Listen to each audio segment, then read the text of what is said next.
আলাইকুম প্রিয় শিক্ষার্থী বন্ধুরা। তৃতীয় শ্রেণীর সকল শিক্ষার্থী বন্ধুদেরকে জানাই অসংখ্য শুভেচ্ছা ও অভিনন্দন। শিক্ষার্থী বন্ধুরা, তোমাদের প্রথম প্রান্তিক মূল্যায়ন পরীক্ষা 2025 শ্রেণী তৃতীয় বিষয় বাংলা, তোমাদের যারা তৃতীয় শ্রেণীর ছাত্রছাত্রীরা রয়েছে তাদের জন্য এই ভিডিওটি খুবই গুরুত্বপূর্ণ। এই প্রশ্নটির মাধ্যমে এই যে আমি তোমাদের জন্য যে প্রথম প্রান্তিক মূল্যায়নের যে নমুনা প্রশ্নটি নিয়ে এসেছি, এই প্রশ্নটির মাধ্যমে প্রথম প্রান্তিক যে পরীক্ষাটি হবে সেই পরীক্ষার প্রস্তুতি কিন্তু এই প্রশ্নের মাধ্যমে তোমরা নিতে পারবে। এই প্রশ্নের মাধ্যমে বাসায় পরীক্ষা নিয়ে প্রথম প্রান্তিক পরীক্ষা ধারণা নিতে পারবে যে তোমাদের প্রথম প্রান্তিক পরীক্ষার প্রশ্নটি কেমন হবে, আর তোমরা সহজে প্রশ্ন দেখে সুন্দরভাবে উত্তরগুলো লিখতে পারবে, কোনো রকম সমস্যা হবে না। তাহলে আসো আমরা এই প্রশ্নটির সঙ্গে পরিচিত হয়ে নিই। তোমাদের প্রথম প্রান্তিক মূল্যায়ন পরীক্ষার প্রশ্নটি কেমন হবে দেখো। সময় থাকবে 2 ঘন্টা 30 মিনিট, পূর্ণমান 100। 1 নম্বরে থাকবে কবির নাম সহ আমি হব কবিতাটি প্রথম 8 লাইন। এখানে আমি হব থাকতে পারে, অন্য কোনো কবিতাও থাকতে পারে। এরপর 2 নম্বরে বলেছে শব্দের অর্থ লিখো। দেখো এখানে কুসুমবাগ, সিপাই, আলসে, দায়িত্ব, কুফু, কেল্লা।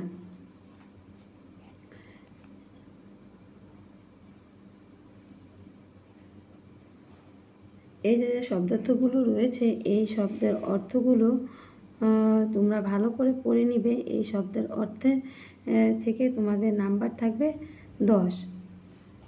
এরপর দেখো 3 নম্বরে বলেছে খালি জায়গায় সঠিক শব্দ বসাই। 3 নম্বর প্রশ্নে তোমাদের খালি জায়গায় সঠিক শব্দ বসাতে হবে। এখানে খালি জায়গা দেওয়া থাকবে, খালি জায়গায় সঠিক শব্দগুলো বসাতে হবে। দেখো পিঁপড়া, ক নম্বর, পিঁপড়া পিলপিল করে রাজার দরবারে গেল। পিঁপড়া কী করে? পিলপিল করে রাজার দরবারে গেল। খ সুপারি গাছে সারি সারি দিয়ে উকি দেয়, সকালের সূর্য হয়নি সকাল, ঘুমো এখন মা বলবেন রেগে, নদীর চরে পাখিদের মেলা বসে, 2 বছর পর আমি 5ম শ্রেণীতে উঠব।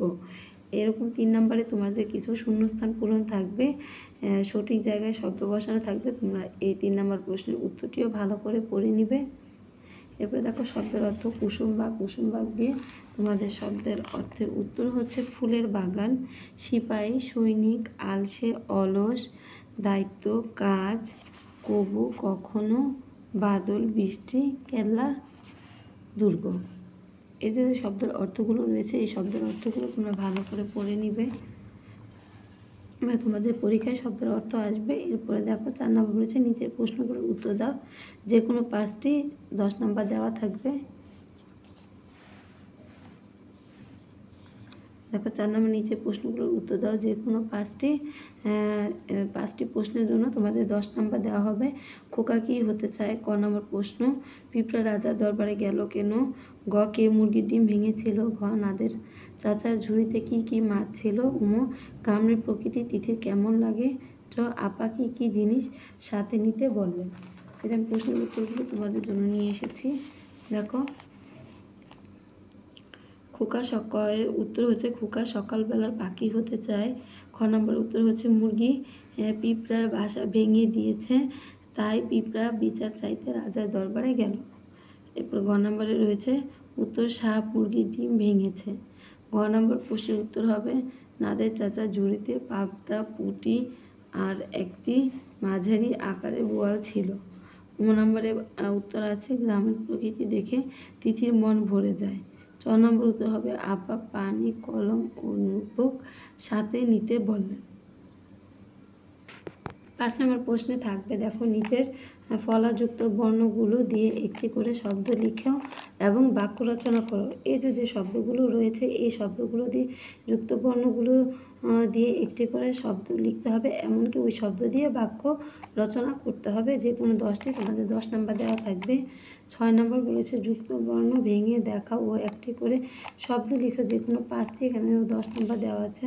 তোমাদের এই যুক্ত বর্ণগুলো ভেঙে লিখতে হবে। আমি জানি তোমরা এগুলো সব পারো, যুক্ত বর্ণগুলো অনেক সহজ। এরপর বিপরীত শব্দ লিখো। যে কোনো 10টি, এখান থেকে যে কোনো 10টি বিপরীত শব্দ তোমরা লিখে দিবে। এরও উত্তর থাকবে যে যে কোনো 10টি দিলে 10 নম্বর। 8 নম্বরে রয়েছে সমার্থক শব্দ লিখো, দুইটি করে লিখো, দুইটি করে সমার্থক শব্দ লিখতে বলেছে। 8 নম্বর প্রশ্ন দেখো, রবি, বায়ু, কিরণ, খড়, পাঠশালা, এগুলো হচ্ছে কি সমার্থক শব্দ। এরপর দেখো 9 নম্বর বলেছে বিরাম চিহ্ন বসিয়ে নিচের বাক্যগুলো সাজাও। এই যে লাইনগুলো রয়েছে এই লাইনগুলোতে কোনো দাড়ি কমা কিছু ব্যবহার করা হয়নি। এগুলো ব্যবহার করা হলেই বিরাম চিহ্ন দেওয়া হবে, তাহলে তুমি এগুলো দাড়ি কমা দিয়ে বিরাম চিহ্ন বসিয়ে নেবে। এরপর দেখো বলেছে নিচের ক্রিয়াবাচক শব্দগুলো দিয়ে একটি করে বাক্য লিখো। একটি করে বাক্য লিখো, যাওয়া, খেলা, পড়া, বলা, খাওয়া, উঠা। এই যে ক্রিয়াবাচক শব্দগুলো রয়েছে এগুলো দিয়ে তুমি একটি করে বাক্য লিখবে। আর এই প্রশ্নের উত্তর থাকবে 5। এরপরে 11 নম্বরে বলেছে বাম পাশের শব্দগুলোর সাথে ডান পাশের শব্দগুলো মিল করে। এই যে বাম পাশের শব্দগুলোর সাথে আমি ডান পাশের শব্দগুলো মিল করে দিয়েছি, তুমি এগুলো ভালো করে পড়ে নেবে। এরপরে দেখো প্রবন্ধ রচনা 12 নম্বরে থাকবে প্রবন্ধ রচনা লিখো যে কোনো একটি। এখানে তোমরা আমাদের দেশ অথবা আমার মা যে কোনো একটি রচনা শিখে নিবে, অথবা তোমাদের ক্লাস টিচার তোমাদের যে রচনাগুলো দিবে এই রচনাগুলো তোমরা এখানে শিখে নিবে। তাহলে এখান থেকে যে কোনো একটি রচনা তোমরা খাতায় তোমাদের পরীক্ষার খাতায় লিখে দিবে। তাহলে আশা করি প্রশ্নটা তুমি বুঝতে পেরেছো। আমি আবার তোমাদেরকে দেখাচ্ছি। দেখো তোমাদের প্রথম প্রান্তিক মূল্যায়ন পরীক্ষা 2025 শ্রেণী 3য় বিষয় বাংলা, সময় 2 ঘন্টা 30 মিনিট, পূর্ণমান 100। 1 নম্বরে থাকবে কবির নাম সহ আমি হব কবিতাটি লিখো। 2 নম্বর প্রশ্নে থাকবে শব্দের অর্থ লিখো। 3 নম্বর প্রশ্নে থাকবে খালি জায়গায় সঠিক শব্দ বসাও। 4 নম্বর প্রশ্নে থাকবে নিচের প্রশ্নগুলোর উত্তর দাও।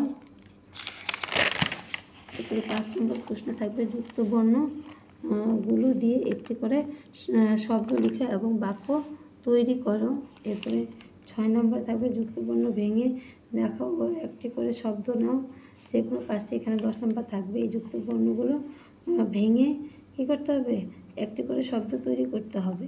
বিপরীত শব্দ লিখো যে কোনো 10টি, এখান থেকে যে কোনো 10টি বিপরীত শব্দ লিখবে।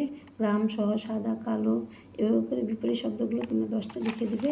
সমার্থক শব্দ লিখবে 2টি করে, 5টি, যে একটি সমর্থকের 2টি করে সমার্থক শব্দ লিখবে, একটি শব্দে 2টি করে সমার্থক শব্দ লিখবে। এবার 5টি সমার্থক শব্দ লিখে দিবে, বিরাম চিহ্ন বসিয়ে দিবে 9 নম্বরে। 10 নম্বরে কি 10 নম্বর বলেছে বাম পাশের সাথে ডান পাশের শব্দগুলো মিল করবে। আর 12 নম্বর কবি রচনা তৈরি করবে। তাহলে আজকের মতো এই পর্যন্তই। ভিডিওটি ভালো লাগলে একটি সাবস্ক্রাইব, লাইক করে দিও শিক্ষার্থী বন্ধুরা। আজকের মতো এই পর্যন্ত। পরবর্তীতে আরও প্রশ্ন পাওয়ার জন্য তোমরা বেশি বেশি সাবস্ক্রাইব অ্যান্ড লাইক করো, তাহলে আমি তোমাদের জন্য পরবর্তী প্রশ্নটি তৈরি করব। তাহলে আজকের মতো এই পর্যন্ত। আল্লাহ হাফেজ।